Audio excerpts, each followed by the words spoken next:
Hi, it's Jamie Smart here. I'm here for another Clarity Pro case study interview, and I'm really thrilled because I'm re-interviewing someone who I spoke to a couple of weeks ago.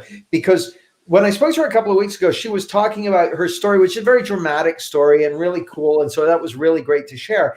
We thought that this time it would be great to hear about some of the work she's doing because she's having a real impact with this understanding and bringing it into the NHS. And the thing that I love about this, so often when I first meet someone who's exploring this understanding, I ask, "What do you want?" They'll often say things like, "I just like to be less anxious," or "I'd like to be more confident," or "I'd like to, struggle less with this, or have more fun with that, or be better at this or that." But then what often happens is once they start waking up to the incredible power of this understanding, they kind of, well, they get hit with a couple of the things. The first is that whole, why wasn't I already told this? Why didn't I already know this? The second is, how can I get this out there? And then it's like almost like a passion to share it. So I spoke to Nick Bettini, who's passionate about sharing this with musicians, Pete and Mira Griffiths, who are passionate about sharing with creatives and entrepreneurs. And Louise, when she first started exploring this, was looking to become a coach and to leave the NHS. But what she realized is actually she's passionate about taking this to her colleagues and the health service and taking, still coaching, but in a way that's working with what she was already doing and taking it even further. So it's with huge pleasure that I welcome Louise O'Donnell. It's great to have you with us, Louise. Thank you, Jamie. Thanks very much. And as you know, where I like to start these is by asking, if you could tell us a bit about what first sparked your interest in these principles, but also tell us a little bit about your work. Like, how are you sharing this understanding? What are you doing, and how are the principles having an impact in what you're doing? Yeah, so what first sparked my interest was my own personal journey through anxiety, which was felt to have been work-induced because of having to do too much in a short space of time, which led me to work really long hours. And as a mum, also working with 4 children at that time, that was they were all kind of under 14, that I was trying to balance all of these things, and it led me down a path of anxiety, which then led on to depression. And I'd had a kind of a work-related kind of breakdown in 2010, and then got back up on the horse and was back in the same job. And a couple of years later, then noticed that I was going down that same tunnel again. And that time around, I was really clear that I did not want to take time out of work. But I started to read and I started to explore. And I came across your book, Little Book of Clarity. And that was the kind of the opening chapter of this understanding, which led me then to do your Glasswing program and then go on and do Clarity Coach training. And then, oh my God, the rest is history, because so much has happened in that short couple of years. Yeah, when did you actually first come on Glasswing, which we now call the Thriving Coaches Blueprint? Because it seems like yesterday, but I'm guessing it was probably 3 or 4 years ago. Yeah, I think it was 2015. Right. I think it was Okay, 5 years ago. Holy moly. Yeah, I think it was, because I was kind of trying to work it out myself. So that was my initial. So I started reading. I was really interested, really sparked my interest, ended up doing the Clarity Coach training, which was absolutely life-changing for me. And again, as you pointed to earlier, my mission in the beginning was to get the hell out of the NHS and to get another career to work around my family. And then when all that was finished, I'm really passionate about, well, sharing this understanding with anybody in the world that will listen to me long enough. But really for people that work in healthcare, NHS, and any healthcare organisations, because I feel that many of them come into their work to help other people, and they get so caught up in what they believe is creating their experiences that they deny themselves of actually really being connected to the purpose and passion which brought them into work in the first place. Yeah, I love that, Louise. And there are a couple of things I just wanted to check in with you. The first is, you said, I love sharing this understanding with anybody and everybody. And I love that, because me too, because it's like, I don't know anyone whose life wouldn't be improved by knowing this understanding. So I'll share it with anyone who wants to, like yourself, anyone who wants to hear about it. But the second thing is your sense of folks, because everyone I ever met who's a doctor or a nurse or who is drawn to the health service, they're people who are passionate about healing and making a difference to others and helping others. And then they kind of often get ground down seemingly by, you know, the bureaucracy or the hours or whatever. And one of the things I love is that at the most recent 3P UK conference, there were I heard there were over 400 NHS and first responders and so on at it. That's music to my ears, because my instinct is, but you tell me if this is correct.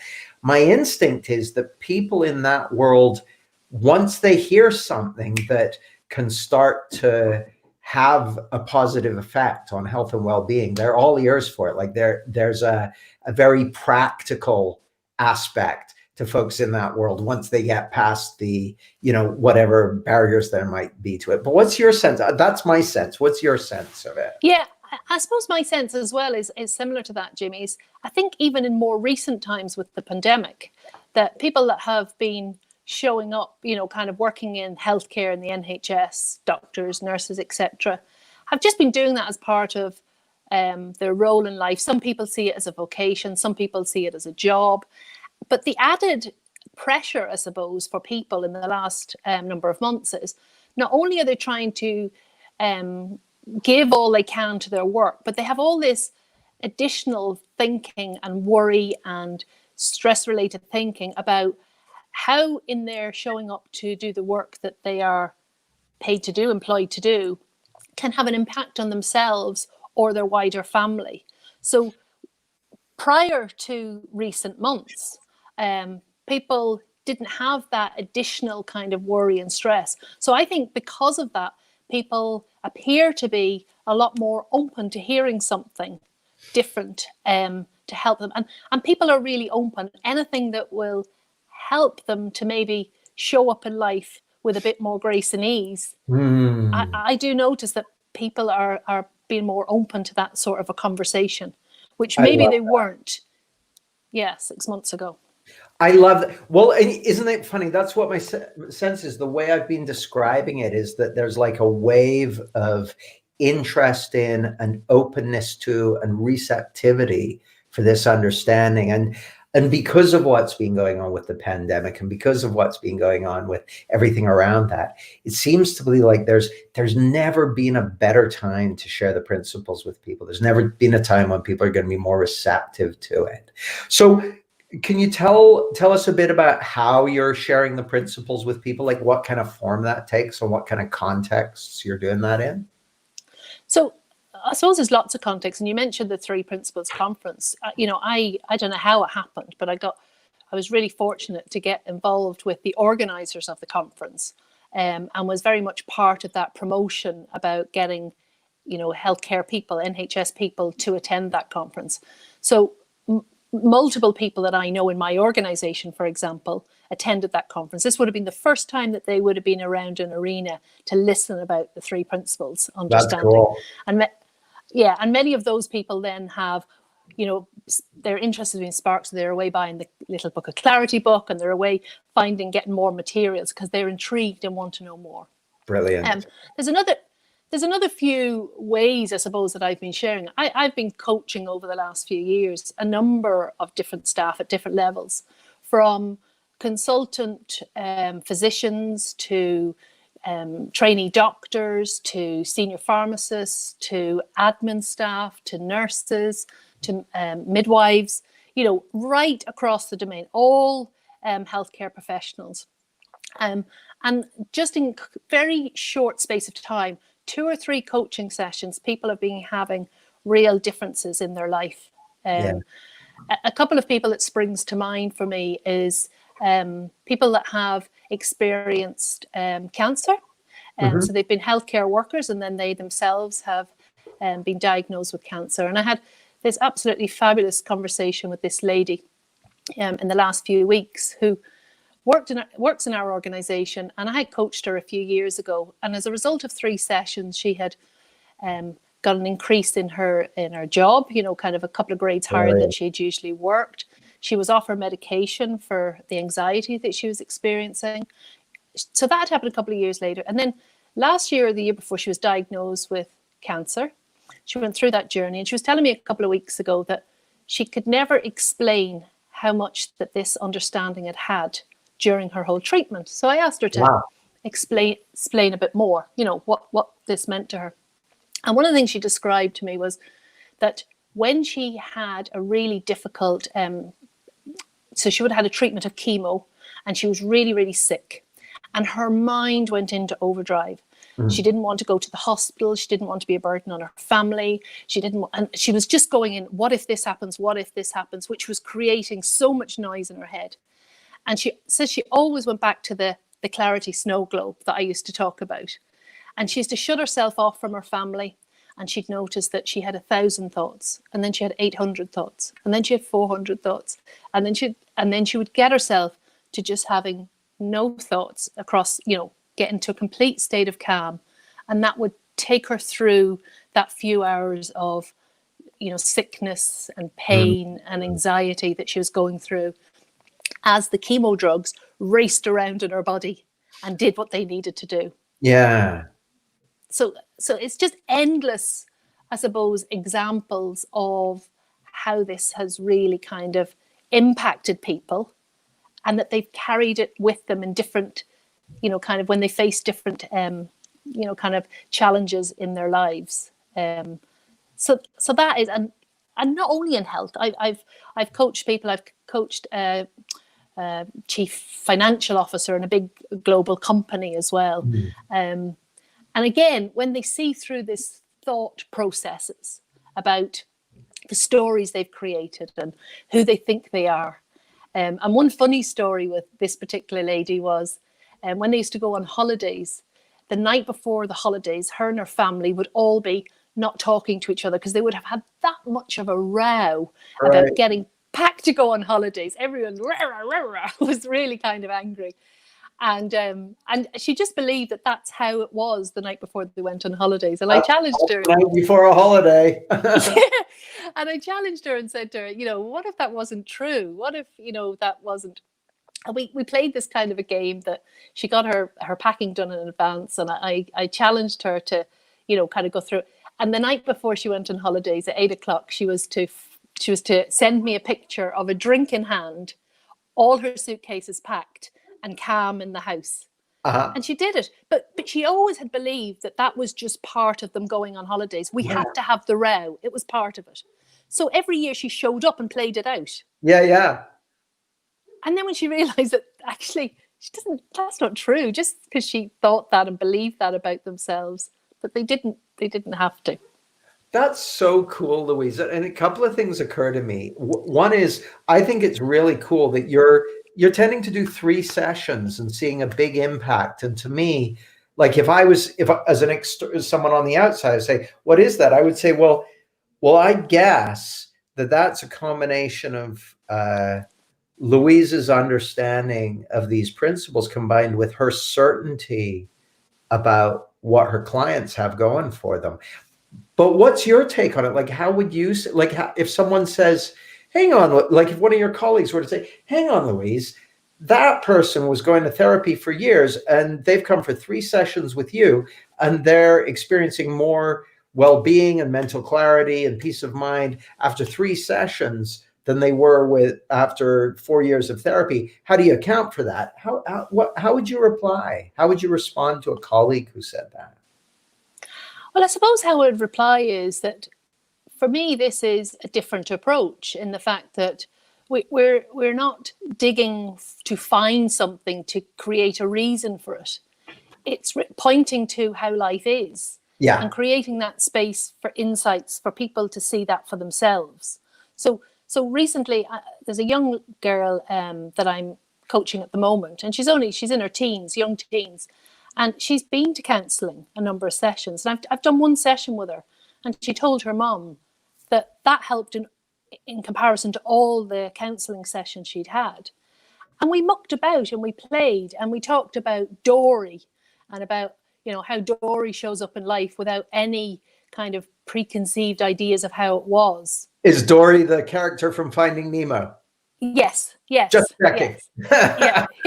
Yeah. So we talked about Dory, that Dory always shows up and doesn't come with the, so we were mucking about, it doesn't come with the, oh, she said this to me the last time and she said that to me. And, so Dory just shows up with no thinking about how the experience was before. Yeah. And he seems to have a great old time. So, and that was kind of the fun and the joke of that particular session. That's what a lot of the session talked around.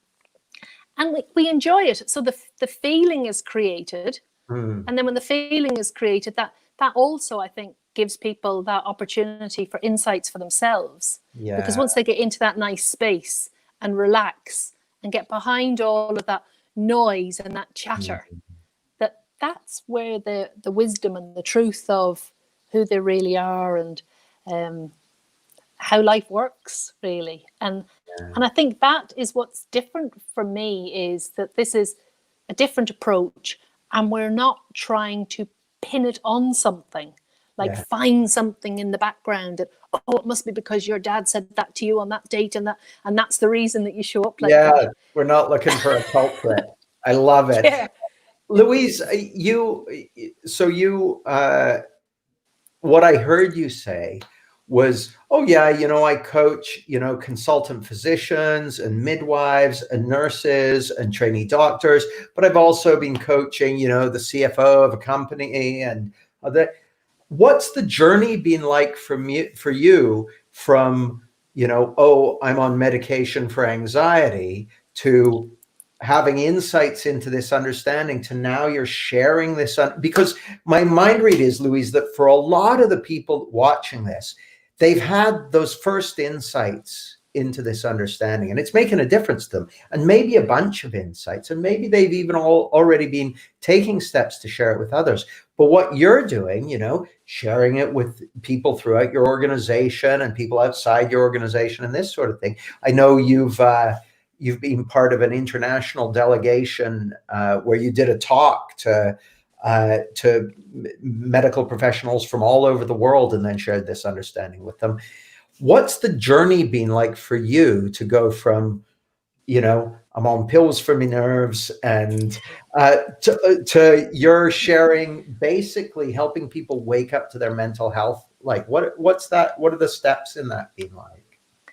Well, I suppose it's quite funny, really, when I reflect back, because I think of myself when I was on the Clarity Coach training journey, and it took me nearly the course of the journey to put my hand up and get up onto the stools with you at the front of the room, because I had so much kind of anxiety, anxious thinking, etc. And now I hear myself, talking at the 3P conference and just rocking up for, an interview with you. So that has been, words can't describe how I have gone from one extreme to the other. For me, I suppose it goes back to the grounding. I get caught out all the time. I reflect back on, I've done some work in the local schools, and I've done so many things, but I don't often see that because you're just where you are. Mm-hmm. But I suppose for me is when I notice that I get caught out so much, it's that going back to the grounding, going back to maybe listening to some more audios, listening to some of Sid's audios, listening to some more podcasts or webinars, just to point myself back. And then just, you were on that 4 sessions that you did last week, which was great. And one of the days that you were talking, getting out of my own way. Oh my gosh, I get in my own way so much. So within myself, I am so passionate about sharing, but I get in my own way all the time because I think that I should know more and I should train more and I should know more. But actually, all we can ever do is share with people what we know to be true for ourselves. Yeah. And then the biggest thing for me, probably in the last 3 months, I've noticed is that we never realize the impact we have on people when we have a conversation. We have our own separate reality about how that conversation or that session or that talk or that whatever went. but we never realize the impact. And so much of that then can come back to us, and people will say, I remember you said that, and you remember. So I suppose it's, for me, it's more and more living it, being it, I love living it. it, being it. Yeah. I love it. Louise, you're sharing this understanding with all kinds of people, and you're seeing them change, often in only a few sessions. How does it feel to be having this kind of impact or awakening this kind of impact in people's lives? It's a privilege, I suppose, to walk alongside people and see it. I suppose I started my healthcare career as a nurse, and that always felt a privilege as well, when you were nursing patients and really sharing part of their journey of illness.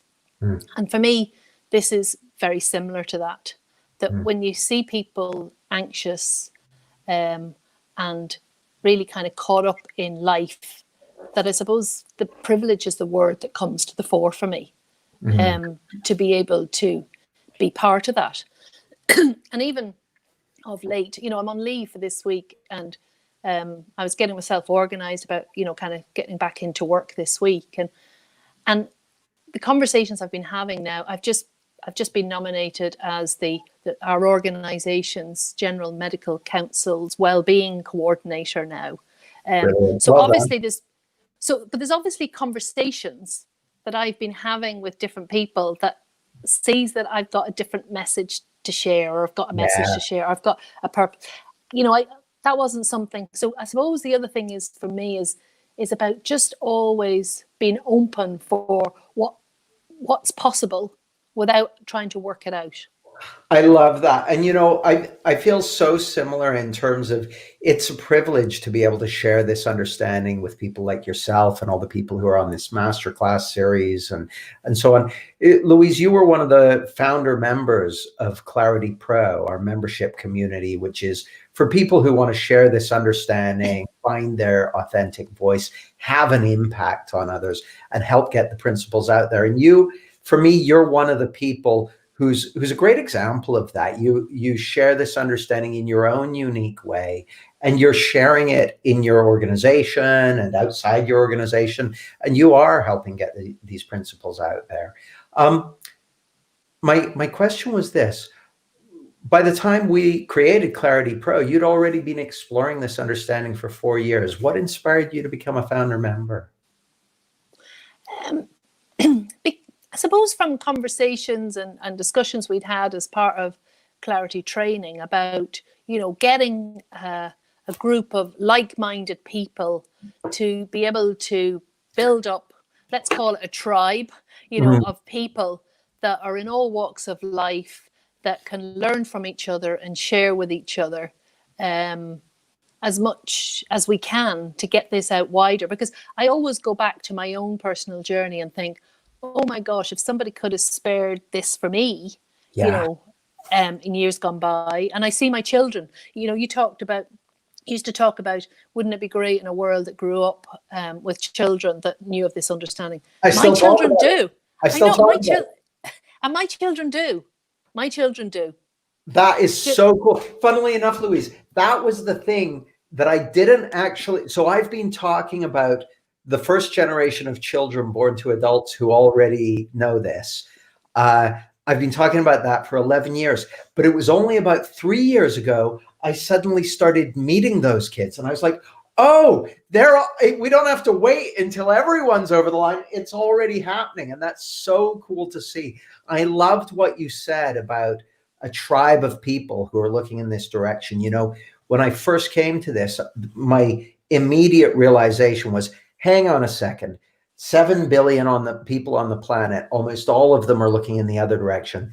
You need to surround yourself with a tribe of people who are looking in this direction. So that's what Clarity Pro is. We've just gone over 300 people in the group to literally today. We hit the 300 members mark. So I'm really excited. It's an amazing group of people. What would you say to someone who's considering joining Clarity Pro, who wants to share this understanding and is trying to decide whether Clarity Pro is a good fit for them? I think it's win-win. As you say, I've been in it as, a founding member, and there's so much material in there that I don't know what half of the material is in there. And I had reason to, I was talking to a co-coach, Christine, because we're planning to do some work together in September. And I was talking to her the other day, and last night I thought to myself, I'm just going to go in and have another look around, because you had made reference to some work about doing a 3 principles talk. And I went through that material, and I was just blown away that I have no idea the depth of information that's in that. There's huge amount of information. That's the cool thing. You didn't need to know, because until you need that particular thing, I often say it's like a cross between Netflix and a Swiss Army knife and a martial arts club. Like with a Swiss Army knife, you might never use the tweezers until the day you need them. And then there they are. So that's what Clarity Pro's like. But it's also like Netflix. Like there's tons of stuff and you don't have to watch all of it. Louise, that's all we've got time for today. But one last question. If you could send a message to the you who first had their interest in the principles sparked and was first setting out on that journey, from where you are now, what would you say to them? I think I would say to them to keep in the conversation and get out of your own way. I think that would be the main things. Yeah. Keep in the conversation, keep pointing yourself back, and believe more in, because if you've heard something for yourself, then you've got something to share. I love it. Guys, Clarity Pro, the doors are open until midnight tonight, Monday, the 13th of July. I'll see you in there. Thanks, Louise. It's been great to speak with you. Thanks, Jamie. Thanks a million.